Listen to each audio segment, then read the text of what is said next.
Bonsoir.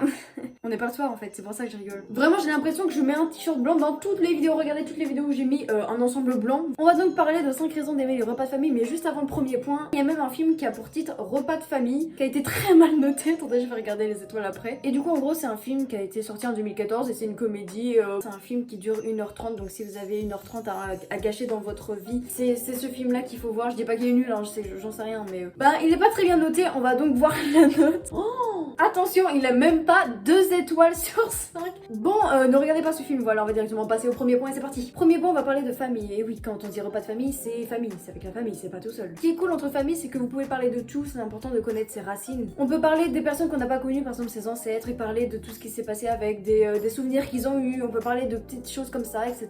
On se retrouve donc avec ses cousins, cousines, ses oncles et tantes, ses grands-parents, tout le monde quoi, la petite famille. C'est sûr que c'est mieux de se voir en vrai avec la famille que sur WhatsApp en train de prendre un petit apéro, là franchement c'était pas ouf. Voilà, en visio c'était un peu nul. Et on peut faire des cousinades, franchement les cousinades c'est trop bien, j'adore les cousinades, c'est vraiment quelque chose que tu partages, etc.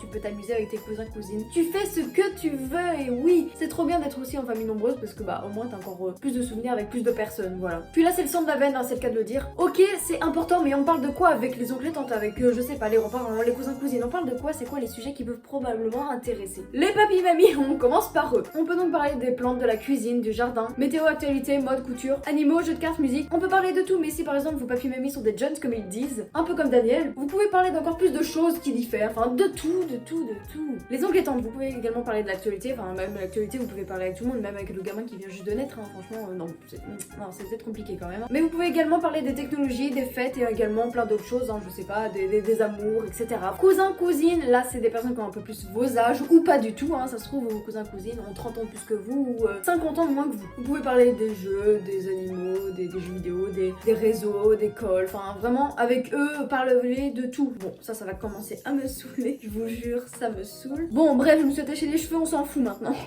On n'est plus à ça près. Oh là là, mais mes lunettes elles sont très sales, bref. Deuxième point, on mange. J'ai faim, I'm hungry. Non, ça c'est, je suis énervée, non. Bref, les repas de famille c'est sacré, on mange tous ensemble et on rigole tous. Et on picole aussi tous ensemble. Et les petits plats qui sentent bon, et oui, hop, à table. Mais j'ai remarqué quelque chose, j'ai l'impression qu'en repas de famille, on mange toujours tous la même chose. Genre, je vais chez un tel, on mange la même chose que chez un tel ou chez un tel ou chez un tel. Bref, j'ai vraiment l'impression de ça. Donc, voici le repas dont on mange à chaque fois. On commence l'apéro, l'alcool à gogo, ça rime, j'en suis fière, voilà, Bref, l'apéro, c'est la meilleure partie du repas. Je ne pourrais manger que ça. En fait, que les gâteaux apéro. Mais attention, il y a plein d'autres choses. Et donc, voici ma petite tier list que j'ai fait. Voilà, des gâteaux apéro, les meilleurs jusqu'au moins bons. Ça me fait rire, voilà. Bref, on passe maintenant à l'autre partie du repas et ça s'appelle l'entrée. Tomates, carottes râpées, les œufs, de la mozza, du thon et une tier list. Le plat principal, et oui ça va vite, là ça défile hein. On dirait une Formule 1, bref, et là ça va aller vite, je vais aller illico presto. C'est de la viande rouge avec des pommes de terre, plutôt un gratin de pommes de terre. Et parfois pour accompagner des vers de terre, pas des vers de terre, des haricots verts que personne ne mange. Bon en vrai ça va, les haricots y a pire franchement. Ok, ce repas il est très simple, puis il est très facile à faire et tout le monde aime, voilà, les pommes de terre en plus c'est cool. Non, les pommes de terre c'est non. Fromage, salade avec de la petite sauce qui vient avec c'est de la vinaigrette je crois bien, je me rappelle plus. Et puis on accompagne tout ça. Et enfin un dessert quelconque. Flan, gâteau au chocolat et j'ai plus de propositions à dire. Donc voici une tier list des desserts. J'ai vraiment un problème avec les tier list, c'est un truc de malade. 3, youpi, on s'amuse. Entre cousins, cousines, j'espère que vous entendez bien. Si vous entendez pas, bah essayez de bien vous entendre. C'est un ordre, ok ?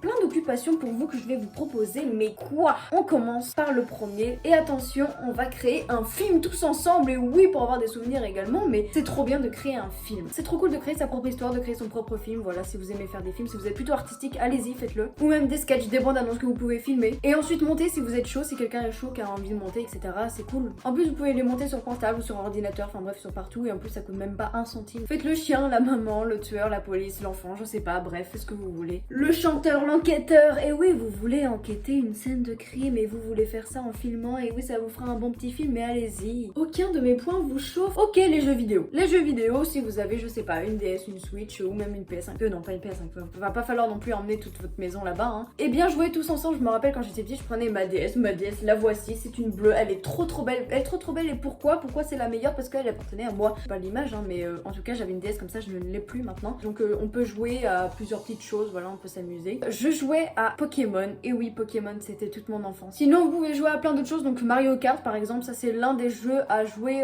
tous ensemble. Enfin bref, si par exemple vos parents disent mais non, mais arrêtez de jouer aux jeux vidéo, c'est chiant à la fin. J'ai encore d'autres choses pour vous. Baladez-vous, faites une petite promenade. Franchement, c'est cool. Ça fait trop bizarre par exemple de me voir sur mes lunettes, mais vous pouvez découvrir plein de nouveaux animaux. Voilà, la nature c'est très très bien. À part si vous habitez en ville, la ville c'est très très bien aussi. Mais par exemple, si vous habitez en campagne, ah je pars dans la campagne, eh bien allez-y, cliquez. Je sais pas où c'est. Marchez pas trop vite, hein, les grands-parents faut aller à leur rythme. Vous pouvez également faire découvrir de nouvelles musiques à vos grands-parents qui ont l'habitude normalement d'écouter de l'accordéon. Là vous pouvez faire écouter, je sais pas, par exemple du rap hardcore. Ça peut être drôle. Mais également de nouveaux mots que les jeunes utilisent, tels que en soum soum, qui veut dire l'air de rien, discrètement. Par exemple, j'ai caché le portable de Macron en soum soum. Mais faut pas le dire hein, quand même. Ou encore du bif, qui veut dire de l'argent, comme par exemple vivement Noël que tu me donnes du bif.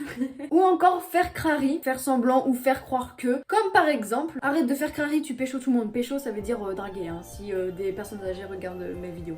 Ça m'étonnerait quand même. Hein. Mais par exemple, si vos cousins cousines sont plus jeunes que vous, faites des choses avec eux, par exemple, je sais pas, jouer avec eux, faites leur plaisir, etc. Comme ça, ils auront plein de souvenirs avec vous, ils se diront en mode ah ouais, on avait fait ça un tout ensemble, enfin bref. Et on va passer au quatrième point, je vais parler des souvenirs, et je parle pas des souvenirs de vacances, je parle des souvenirs avec ta famille. Le point va être un peu plus petit, mais quand même. Autre que les souvenirs de jeux vidéo, je l'ai pris exprès, ou encore même voyager à l'autre bout du monde, vous pouvez avoir des meilleurs souvenirs que ça. Rien que par exemple manger chez ta famille, faire une sortie ensemble, se balader, faire des choses ensemble, telles que par exemple apprendre de nouvelles choses, je sais pas, à ses grands-parents, ou même à d'autres personnes, hein, c'est pas que les grands-parents. S'amuser avec ses cousins cousines, en faisant un TikTok par exemple, je sais pas, en dansant dessus, hein. Après c'est qu'un exemple, il y a plein de choses à faire avec eux, ou même vous pouvez danser avec votre papy, hein, rien n'empêche. En parlant de TikTok, c'est gratuit, toujours ici ou ici, je sais pas. On passe au cinquième point. Oh là là, elle va se détendre celle-là quand même. Donc voici des petites scènes drôles qui vous ont sûrement déjà arrivé en repas de famille. C'est le dernier lundi où je poste une vidéo. Soyez prêts, samedi 10h vidéo. Ce sera un nouveau départ et j'ai la lumière qui est dans la gueule. Je vais pas du coup faire des scènes drôles, c'est normal si j'ai la voix un peu cassée et tout n'est pas pareil puisqu'on est un autre jour. Donc je vais vous dire ce que disent, font et sont nos oncles et tantes, les papis et les mamies. Et également les cousins et cousines, c'est parti. Déjà t'es sûr que dans la famille il y a un gamer ou une gameuse, genre un geek de qualité. Son seul sujet de discussion c'est qui sur Call of Duty ou bien Fortnite. Une mamie qui ne donne pas trop à manger, ça existe? Non, pas du tout, justement c'est l'inverse. Elle te donne tellement à manger que t'es sûr de grossir. Il y a un cliché qui dit qu'un oncle parle toujours de politique et qui défend même plus ses idées que sa propre vie. T'as celle ou celui qui est H24 fort à l'école et qui est même prêt ou prête à ramener ses cours et à réviser. Tu vois, genre tout le monde mange. Oh non, je vais réviser mes cours. L'artiste, que ce soit à propos de la musique, du dessin, du cinéma, tout ce que tu veux. Dans la famille, il y a au moins une personne qui est comme ça. Le sportif ou la sportive, dès qu'il s'agit de bouger, c'est le ou la première personne à se lever de la table. Bref, il ou elle est prêt à entraîner tout le monde à faire du sport. Ou bien juste regarder ma vidéo, mais en faisant du sport à côté. Là où le difficile, ça c'est moi. Par contre, chaque aliment posé sur la table ne lui plaît pas. Trop ci ou trop ça, ou juste dégueulasse. Quitte à même apporter son propre repas. Et enfin le papy Jones, ouais, qui s'intéresse à la technologie et toutes ces choses-là, mais qui ne comprend rien. Quitte à faire un duo avec Charlie D'Amelio sur TikTok. Bref, au moins j'espère que vous avez reconnu une personne de votre famille comme ça. Et c'est chat